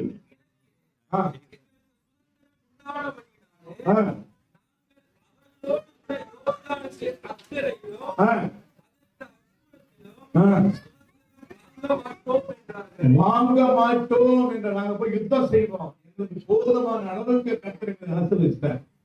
அவன் சொல்லுவோமா? ஆனால் எங்க சகோதரருக்கு ஆசீர்வாதம் கிடைக்கிற வரையிலும் நாங்க முன்னணி இருந்து யுத்தம் பண்ணுவோம். அவன் முன்னணியில் யுத்தம் பண்ணுவோம். யாரை எதை சந்திப்பார்கள்? ஒரு பெரிய ராணுவத்தை அவர்கள் சந்திப்பார்கள். பிரபலமான ராஜாக்கள் ராணுவத்தை வைத்திருக்கிறார். அந்த ராணுவ கூட்டத்தை யாரால் தான் முதல்ல வந்து விழுந்தது? முன்னணியில் இருக்கிற காற்புத்திற்கு மேலே வந்து விழுந்தது. முடிவிலே அது மேல் பாய்ந்து புயத்தையும் உச்சம் தலையும் அவர்கள் பீறி போட்டு அவர்கள் 12 கோத்திரங்கள் ஆமே சொல்லுங்களேன், இளைப்பாறுதல் அடையும் வரையிலும் தங்கள் வீடுகளுக்கு திரும்பவே இல்லை. சொல்லுவோமா? ஆமே சொல்லுவோமா? அது மாத்திரமல்ல, 12 கோத்திர சுதந்திரம் அடைவதை யுத்தம் பண்ணினாங்க. அது மாத்திரமல்ல, உடன்படிக்கை பெற்றி எங்கு போய் சேர்க்கணுமோ அதை சேர்க்கிற வரையிலும் அங்கேயும் அவர்கள் யுத்தம் பண்ணினார்கள். ஆமே சொல்லுங்களேன். பரிசுத்த நாமத்திற்கு மகிமை உண்டாகட்டும். இப்ப யோசுவா சொல்லுகிற நம்ம பார்க்கிறோம். யோசுவாவின் புஸ்தகம் 22ஆம் அதிகாரம் 1-2 வசனங்களை கூட வாசிப்போம். அப்பொழுது யோசுவா ரூபேனரையும் காத்தியரையும் 2 கோத்திரத்தையும் அழைத்து, இவங்க பாருங்க, அவங்களை குறித்து சாட்சி பாருங்க. கர்த்தருடைய தாசனாகிய மோசே உங்களுக்கு கட்டளையிட்டவையெல்லாம் நீங்கள் கை கொண்டீர்கள். நான் உங்களுக்கு கட்டளையிட்ட என் சொற்படி செய்தீர்கள்.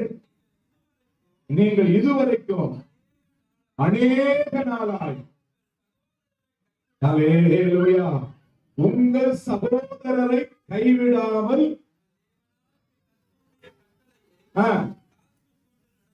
காத்து கொண்டு நடந்தீர்கள்.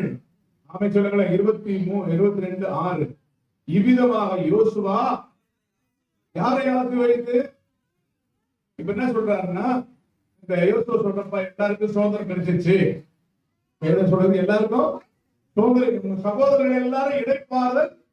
அதுக்கு நல்ல வசனம் பாத்தீங்க. உங்க சகோதரர்களை இடைப்பாறுதல் அடைஞ்சிட்டாங்க. பாத்தீங்க எத்தனாவது வசனம் அது? 4வது வசனம்.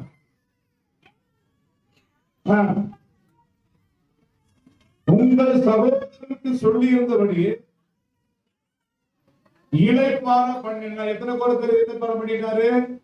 11 கோத்திரத்தையும். சொல்லுங்க, முதல் கோத்திரம் இவங்க இளைப்பாறி கொண்டிருக்கிறாங்க. முதலிடத்தை முடிச்சுட்டு 11 கோத்திரம், 9 கோத்திரம். ஹல்லேலூயா.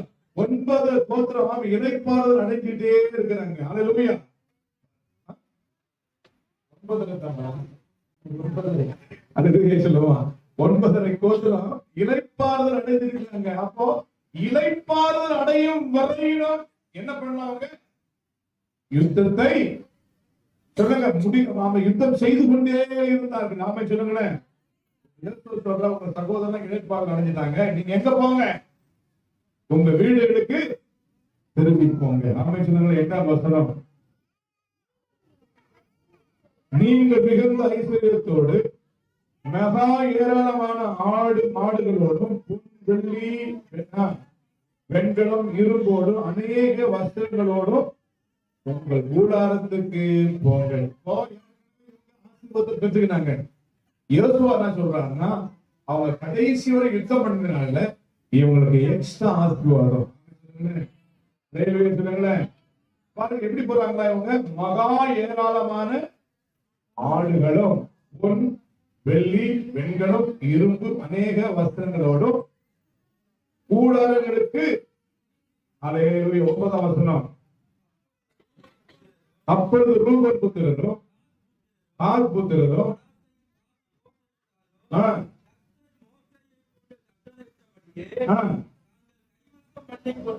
கைவசம் பண்ணிக்கொண்ட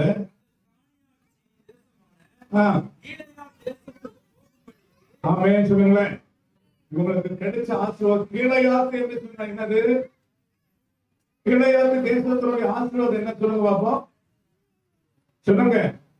காயங்களை ஆற்றுகிற, ரணத்தை ஆற்றுகிற மருந்து கீழையாத்தில் தான் இருக்கிறது. சொல்லுங்களேன். சொல்லுங்களேன். மாற்றமல்ல, இந்த கீழையாத்துல தான் பெரிய பெரிய பராக்கிரமசாலிகள் இருந்தார்கள். ஆமென். ஆமென் சொல்லுங்களேன். இந்த பார்ப்பதில் யாரும் இந்த ராணுவ கூட்டத்தை ஜெயிக்கிற ஒரு பெரிய பராக்கிரமசாலிகளை கர்த்தர்களுடைய மாத்திரமல்ல, இவங்க கீழையாத்தில் இருந்ததால இந்த கீழையாத்துல இருந்தா பெரிய பெரிய பராக்கிரமசாலிகளை கர்த்தர் எடுத்து வருவதை பார்க்கிறோம். எலியா எந்த ஊருக்கு வந்தாரு? கீழையாத்தில். கூடி பாருங்க, 1 ராஜாக்களின் புஸ்தகம் 17ஆம் அதிகாரம் 1ஆம் வசனத்தை வாசிப்போமா? கீழையாத்தின் குடிகளில் திஸ்பியனாகிய எந்த ஊர்ல இருந்து வராரு? தேசத்துல வராரு. கீழையாத்துல வர்றது சாதாரணமான. அப்ப இந்த கீழையாத்துக்கு அடுத்து கொடுக்கப்பட்டது புத்திரருக்கு பாதி கோத்திரம், பாதி இடம் கொடுக்கப்பட்டது.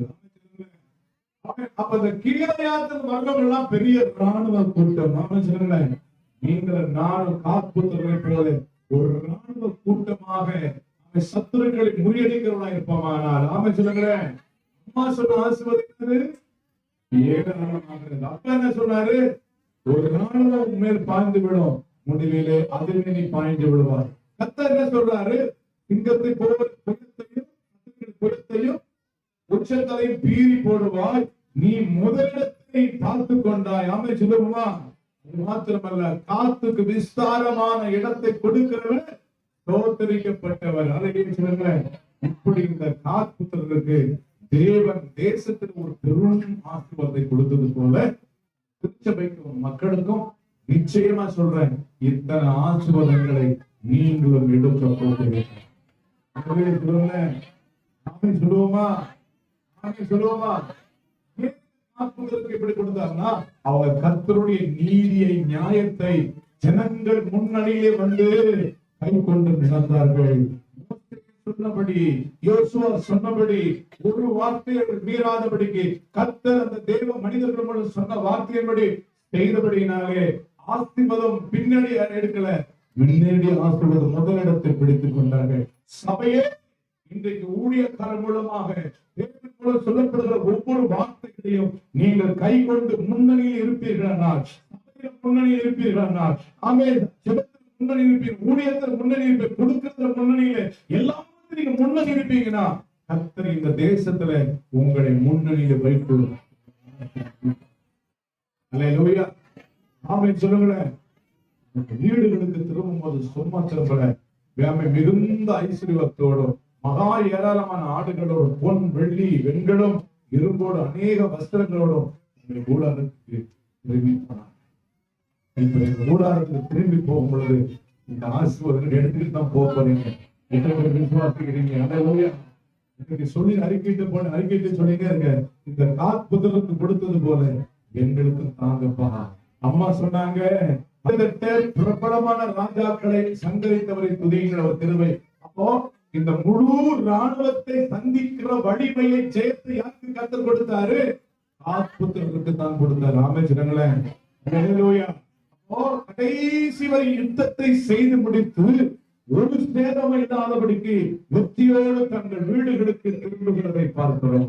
இந்த ராத்திரி வழியில கூட வீடுகளுக்கு நீங்க திரும்பி போகும் பொழுது ஏராளமான கிருமைகளையும் ஆசீர்வாதங்களையும் எண்ணிக்கொண்டு நீங்க வீடுகளுக்கு போறீங்க.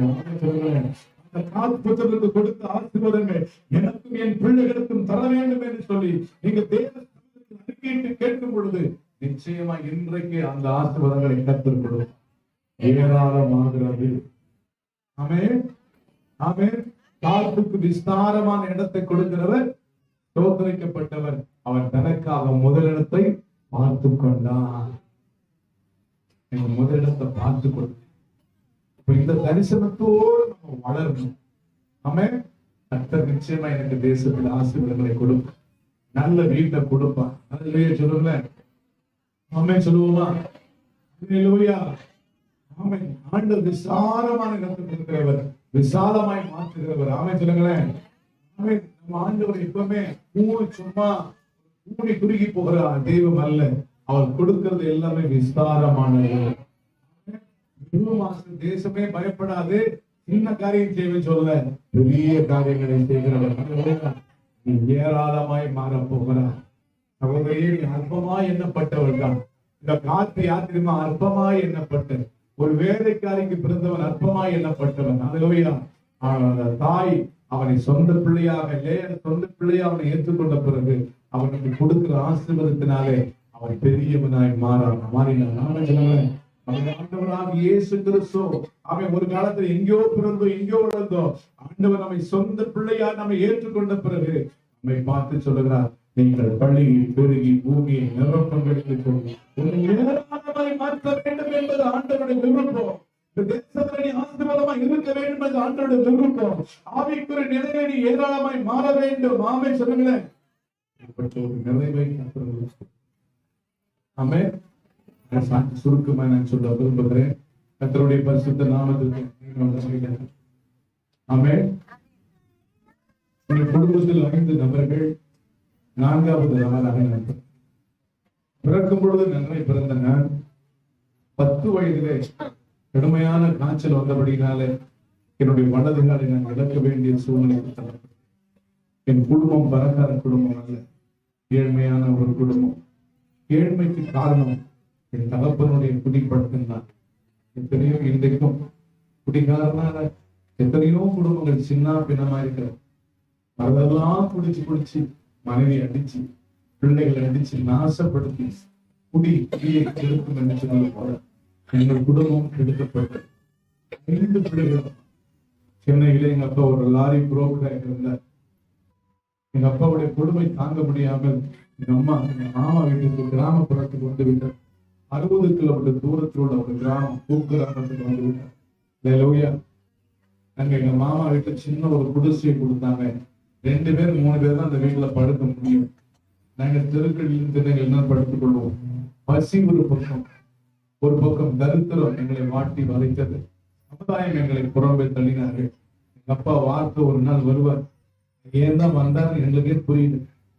அப்பா வர ஒரு வாரத்துல ஒரு நாள் அப்பா வராங்கன்னா பிள்ளைங்க என்ன சொல்லுவாங்க, அப்பா என்ன வாங்கி வருவாரு, சந்தோஷமா இருக்கும். ஆனா எங்க வீட்டுல எங்க அப்பா வராருன்னு சொன்னாவே எனக்கெல்லாம் கதிகளும் லூஸ் மோஷன் ஆயிடும். ஏன்னு சொன்னா வந்தாருன்னா ஆணை உடைப்பு, எங்களை அடிச்சு சித்திரவதை செய்யறதுதான் அவருடைய வேலையா. எங்களுடைய துக்கத்தை ஏற்கனவே நாங்க அழுது புலம்பி செத்து கொண்டிருக்கிறோம் வறுமையில. இன்னொரு பக்கம் அவர் வந்தாருன்னா 5 கிலோ அரிசி வாங்கிட்டு இந்த கிராமத்துல இருந்து ரயில்வே ஸ்டேஷன்ல இருந்து வரணும் 5 கிலோமீட்டர் தூரம். வயல்வெளியில போட்டு கூழ் சகதியமா வீட்டுக்கு வரும். ஒண்ணுமே இருக்காது. வீட்டுக்கு வந்தா ஒரு அரிசி இருக்காது, இல்ல ரூபமே இருக்காது. எல்லாம் தக்காளி வெங்காயம் எல்லாம் ஒன்னா சேர்ந்து கூட்டு பொரியல் மாதிரி வரும். வீட்டுக்கு வந்தா பானை சட்டி உடைச்சி எங்க அம்மாவை அடிச்சு எங்களை சித்திரவதை பண்ணி குடும்பப்படுத்துவார். ஊரெல்லாம் சண்டை நடக்கும், அங்க அடிக்கடி நடக்கும், சித்திரவதையாக இருக்கும். நாங்கெல்லாம் சொந்த காலம் துறையெல்லாம் ஓடிடுவோம். எங்கன்னா ஓடிடுவோம். 3 நாளைக்கு இருக்க மாட்டோம். வெள்ளிக்கிழமை வருவார், சனி ஞாயிறு, எப்படா திங்கக்கிழமை அவர் போயிடுவார். அல்லேலூயா. எங்க அப்பா போறான்னு சொல்லவே உண்மை சொல்ல எங்களுக்கு ஒரு பெரிய சந்தோஷம். அல்லேலூயா. எங்க அப்பான்னு ஒரு நாள் எங்க அப்பாவை கூப்பிட்டது கிடையாது. கொடுமையின் உச்சகட்டமாயிருக்கு. அன்பு இல்லை.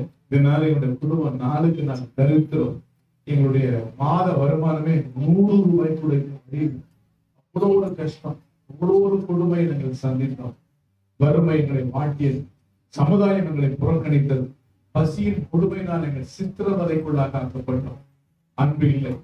எங்க அம்மாவை அடிச்சு எங்க அம்மாவை சித்திரவதை செய்தால் எங்க அம்மாவுக்கு மனநிலை பாதிக்கப்பட்டவர்களை போல் மாறினார்.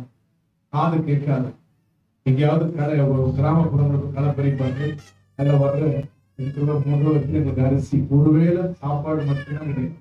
நைட்ல மட்டும் ஒருவேளை சாப்பாடு கிடைக்குங்க. நான் காலையில சாப்பாடு கிடையாது. ஸ்கூல்ல தான் என்னுடைய சாப்பாடுன்னு சொன்னா ஸ்கூல்ல ஒரு வேளை உணவு கிடைக்கும். நான் ஸ்கூலுக்கு போனது படிக்கிறதுக்காக போல, சாப்பாட்டுக்கு தான் போனேன். ஒருவேளை சாப்பாட்டுக்கு தான் ஸ்கூல் போனதால படிப்புக்கு எனக்கு சம்மந்தம் இல்லை. நான் 1ஆவதுல இருந்து 5ஆவது வரைக்கும் போனேன். என் சொந்த பேர் எனக்கு எழுத தெரியாது. டீச்சர் சொல்லுவாங்க, அவங்களாம் 70 படிச்சவங்க எப்படா பிள்ளைங்க போறேன்னு சொல்லி சொல்லுவாங்க. ஆனால் என்னால் முடியவில்லை. இந்த ஸ்கூல்ல 3 முட்டாள்கள் இருந்த ஒரு என் பேர் சேகர், இன்னொருத்தன் கதிர், இன்னொருத்தன் எழுந்தவன். ஒண்ணுமே தெரியாது, அன்னைக்கு எழுத படிக்கலாம் தெரியாது. டீச்சர் என்ன பண்ணாங்க தெரியுமா? 7 பசங்க சாப்பிட்டு போட்டுன்னு சொல்லி படிச்சாலும் படிக்கலனாலும் பாஸ் பண்ணி கொடுத்தாங்க. 7ஆவது 8ஆவது 9ஆவது ஒண்ணுமே தெரியாது. எங்க தமிழ் கிராமரே எழுத படிக்கலாம் தெரியாது. அப்ப என்ன பண்ணாங்க? ஸ்கூல் பப்ளிக் எக்ஸாம் வந்தது. எங்களுக்கு ஒரு பப்ளிக் எக்ஸாம். ஏன்னா எங்க நிலைமைக்கு பாருங்க, எழுதவே படிக்கிறது என்னவோ எழுத ஒண்ணும் தெரியாது. எனக்கு மாத்திரம் 6 சப்ஜெக்ட்ல 37 மார்க் வாங்கினேன். 10ஆவதுல 6 சப்ஜெக்ட்ல கூட மார்க் 37 மார்க் வாங்கினேன். எனக்கு ஒரே சந்தோஷம். அப்பா 37 மார்க். ஏன்னா என் வாழ்க்கை 1ஆவதுல இருந்து 5ஆவது 1 மார்க் கூட வாங்குறேன். ஏன்னா எழுதுனா மார்க் போடுவாங்க, நமக்கு எழுத தெரியாது. மார்க் 37 மார்க் வாங்க, 10ஆவது 37 மார்க். ஒரே 37 மார்க் வச்சு நான் என்ன செய்ய முடியும்? ஒருவேளை சாப்பாடு போயிடுச்சு. இந்த நிலையில எங்க அப்பா கிணத்துல விழுந்து அவர் மறித்து போனார். குடி போதையில கிணத்துல விழுந்து மறித்து போனார். 1 வருஷம் கழிச்சு எங்க அம்மாவும் வறுமையில மறித்து போய்விட்டார். எனக்கு வாழ்வாதாரம் எதுவும் இல்லை. எங்க குடும்பம் ரொம்ப கஷ்டத்தின் உச்சக்கட்டத்துக்கு போனோம். என்னுடைய வாழ்க்கை ஒரு தெருக்கடையில திண்ணையில படுத்துக்கொண்டு சிவகமான சினிமா பாடல்களை பாடிக்கொண்டு அழுது கொண்டிருப்பேன். யாராவது கடைக்கு போனாலும் கூழும் கஞ்சம் கொடுப்பாங்க, அதை வச்சு சாப்பிட்டுங்க. ரோடா பைத்தியம் போல சுத்தி தெரியும். நிறைய பேர் எங்கேயாவது போய் சாக வேண்டியதுன்னா எதுக்குதான் சுற்றுறாங்க சொல்லுவாங்க. போய் ட்ரெயின்ல போய் பிச்சை எடுத்தன. இப்படி நிறைய வறுமை கஷ்டங்களை என்னை மாட்டி வைத்தது. எங்க ஊர்ல, எங்க கிராமத்துல, எங்க சொந்தக்காரங்க வீட்டுல திருமணம் நடக்கும். எங்க வீட்டுல கல்யாண நோட்டீஸே கொடுக்க மாட்டாங்க. சொல்லுவாங்க, தயவு செய்து எங்க கல்யாணத்துக்குலாம் உங்களை கூப்பிடல, நீங்க வராதீங்கன்னு சொல்லுவாங்க. ஏன் வந்தா என்ன ஆகும்போது ஒருவேளை சாப்பிட தர்மமா இருக்கிறது பார்க்க மனுஷனுடைய இயல்பை பாருங்க. சொல்லுவாங்க, அப்படி மீறி போயிட்டா காரி துப்பி எட்டி உதைச்சி சித்திரவதை செய்ததை நான் பார்த்திருக்கேன். கொடுமையை நான் சந்தித்திருக்கிறேன். இப்ப இதே மக்கள் தான் பாருங்க, எனக்கு நம்மள விஐபி கார்டு அடிச்சு நல்ல படம் ஸ்வீட் எல்லாம் போட்டு, ஐயா கல்யாணத்துக்கு வந்து எங்களுக்கு பெருமையா எனக்கு கருத்துதான் இருக்கும்போது யாருமே கண்டிப்பா இன்னைக்கு உயர்ந்திருக்கும் பொழுது நிறைய பேர் நம்மளை தேடி வருகிறார். இப்படிதான் நிறைய சூழ்நிலைகள் என்னுடைய வாழ்க்கை மாறின. கடைசியில எங்க அப்பாவை சேர்ந்தாங்க, அம்மா சேர்ந்தாங்க. என்ன பசியில் கொடுமை. நான் உண்மையை சொல்றேன், புளிய காய்கள், புளிய இலைகளை, பச்சை இலைகளை சாப்பிடும், பச்சை கீரைகளை சாப்பிடும். வறுமை, அரிசி தண்ணி, அரிசி தண்ணி இதெல்லாம் நாங்க குடிச்சுதான். ஏன்னா உயிர் வாழணும், உயிருக்காக தான். கடைசியில எங்கள் சூழ்நிலை ரொம்ப மோசமாயிருச்சு. நிறைய பேர் சொன்னாங்க, டேய் நீ எல்லாம் போய் ட்ரெயின்ல போய் பிச்சை எடுத்து நிறைய பேர் ஒரு பிச்சை போடுவாங்களான்னு சொல்லி. இப்படி பயங்கரமான வெறுப்பு, வேதனைகள். நான் வாழ்வதற்கு வழிகள் இல்லை. எந்த வேலையும் என்னால செய்ய முடியாது, படிப்பு இல்லை, என்னால எந்த வேலையும் செய்ய முடியாது. கடைசியில சொன்ன வார்த்தை என்னை இதயத்தை உடைத்தது. ரயில போய் பிச்சை எடுத்து சொன்னாங்க. பிச்சை எடுத்து நான் சாப்பிடுவதை விட நான் சாவதே வேறு சொல்லிதான் இப்படி வனாந்தரமான ஒரு இடத்துக்கு போய் அழுது கொண்டு இருந்தேன். கடவுள் கடவுள் ஒருத்தர் இருந்தா ஏன் இவ்வளவு கஷ்டப்படுறேன், எடுத்து கொண்டே இருக்கிறேன். ஒழிச்சு யார் கடவுள்? கடவுள் ஒருத்தர் இருக்கிறார். கடவுள் ஒருத்தர் இருந்தா நான் ஏன் இவ்வளவு கஷ்டப்படுறேன்? என்னை சந்தியும் யாரோ ஒரு கடவுள் இருக்கீங்க, சந்திங்க என்று சொன்னேன். ஒரே ஒரு வார்த்தை. ஏன்னா உண்மையான கடவுளை அவர் காதல் தான் கேட்கும். நம்ம சொல்லுங்களேன், அவன் அவர் திக்கற்ற பிள்ளைகளுக்கு தகப்பன். அவன் கூப்பிடுகிற காசை கொஞ்சிகளுக்கு கூட ஆகாரத்தை கொடுக்கிறார். 34 சொல்ற இந்த ஏழைகளை நோக்கி கூப்பிட்டு அவனுடைய எழுத்துக்களுக்கெல்லாம் நீக்கலாக்கி அவனை ரட்சித்தார். அப்போ இயேசுவின் காதுல என் சத்தம் கேட்டுச்சு. இல்லையா, நான் சாக போகிறவனா இருந்த என்னை இயேசு என்னோடு பேசினார். ஒரு ஆளுமைக்கிற சகோதரர் மூலமாக சுவிசேஷம் அறிவிக்கப்பட்டது. சுவிசேஷம் என்பது வெளிச்சம். இந்த வெளிச்சம் என் மேல் பட்ட போது என் இருள் என்னை விட்டு விலகி போனது. நம்பிக்கையின் வாசல் பிறந்தது, ரட்சிப்பு வந்தது. இயேசுவை சொந்தரட்சகராக ஏற்றுக்கொண்டேன். அந்த நாள் முதல் கொண்டு இயேசு என் உயிரை விட அதிகமாய் நேசித்தேன், என் சாப்பாடு விட அதிகமாய் நேசித்தேன். அதை சொல்லுங்களேன்,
உயிரை விட அவர் அதிகமாய் நேசித்தேன்.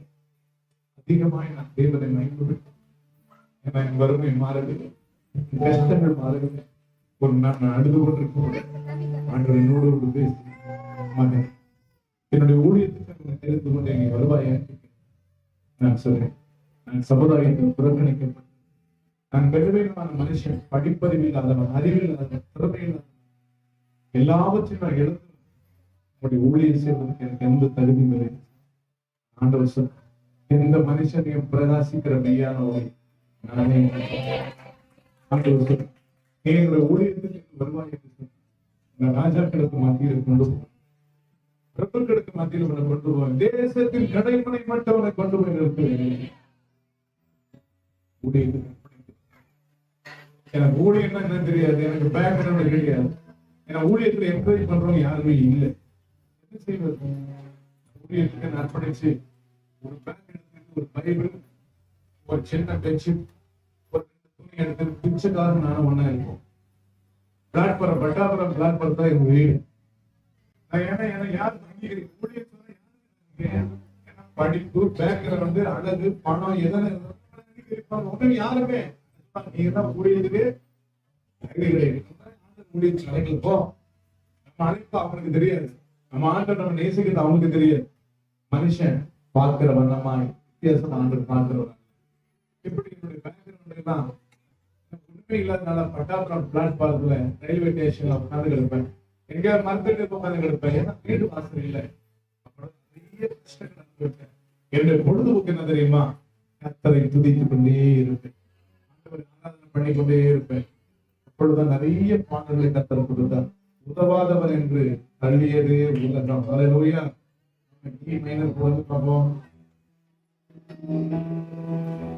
உதவாதவன் என்று தள்ளியதே உலகம், தள்ளியதே உலகம். உதவாதவன் என்று தள்ளியதே உலகம், தள்ளியதே. என்னை தள்ளாதவர்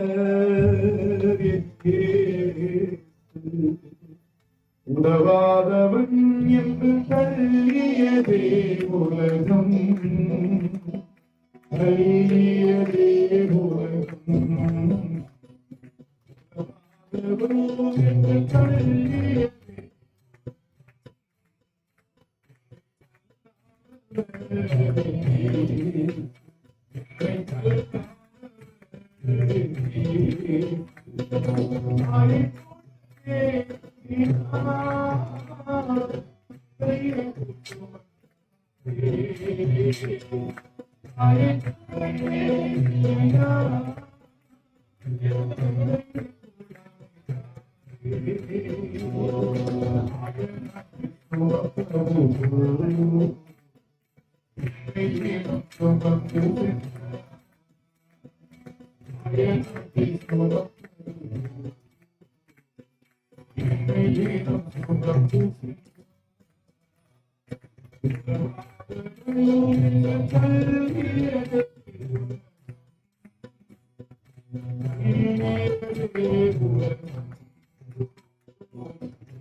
போய் சுவிசேஷம் அறிவிப்பேன். இயேசு உங்களை நேசிக்கிறார் என்று சொல்லும் பொழுதுதான் ஜனங்கள் எல்லாம் என்னை பார்த்து பரிதாபமாய் பார்த்து முதல்ல இயேசு வாழ்க்கை பார்த்து இப்படி அவமானங்களும் நிந்தைகளும் பாடுகளும் கடைசியில் எலும்பும் தோலுமாக மாறிவிட்டு எலும்பும் தோலுமாக மாறிவிட்டு சாவை நோக்கி நெருங்கி கொண்டிருக்கு. எங்கே போய் சாவது தெரியாது. ஆண்டவர் பார்த்து சொல்ல, நான் சாவை நெருங்கி கொண்டிருக்கிறேன் ஆண்டவர், என் ஜீவனை எடுத்துக்கொள்ள எங்கு நான் எங்கு போய் சாவது தெரியாது. தெரிந்தவருடைய வீட்டுக்கு நான் போனேன். மனைவி கீழே விழுந்து விட்டேன். அவர் சொன்னார், இவர் இன்றைக்கு நாளைக்கு மறுத்து விடுவார், இவருடைய பாடியால் அடக்கம் பண்ணுவது, இவரை எழுப்பி அனுப்பிவிடுங்கள். 20 கொடுத்த எழுப்பினர் எங்க போது தத்துவம் இருந்தது. அங்க வாசல் அழுதுகிட்டே இருக்கிறேன். உலகத்துல நேசிப்பதற்கு யாருமே இல்லையா என்று அழுது கொண்டே இருக்கும் பொழுதுதான் இந்த பாடலை ஏன் மனிதன்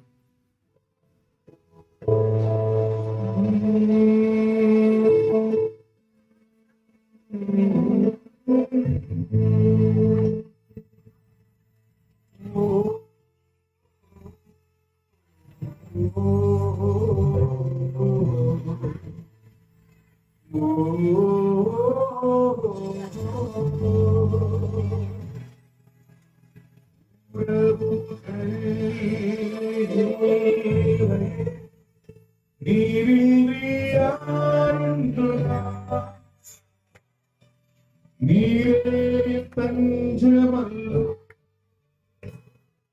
நீரே தஞ்சமல்லோ,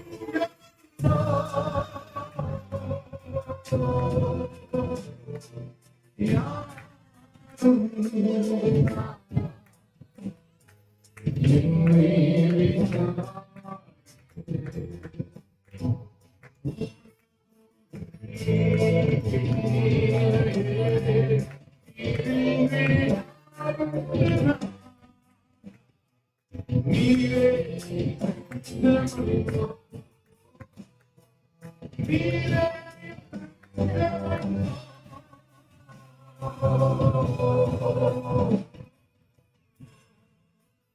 என்னை ஒரு சூழ்நிலை வரும்பொழுது இந்த பாடலை கற்று பாடலை பாடிக்கொண்டு அழுது கொண்டிருக்கிறேன். எல்லாம் முடிந்த ஊழியத்தை நான் செய்து விட்டேன், ஜீவனை எடுத்துக் கொள்வேன் அழுது கொண்டிருக்கும் பொழுது ஆண்டவர் என்னோட பேசினார். உன் கிரிகளை நான் அறிந்திருக்கிறேன், உனக்கு கொஞ்சம் பிறந்தது என் நாமத்தை மறுதளிക്കാം, வசனத்தை கை கொண்டபடியினால் ஏதோ திறந்த வாசலை உனக்கு கொண்டு வந்து வைக்கிறேன். கூட்ட மாட்டான் என்று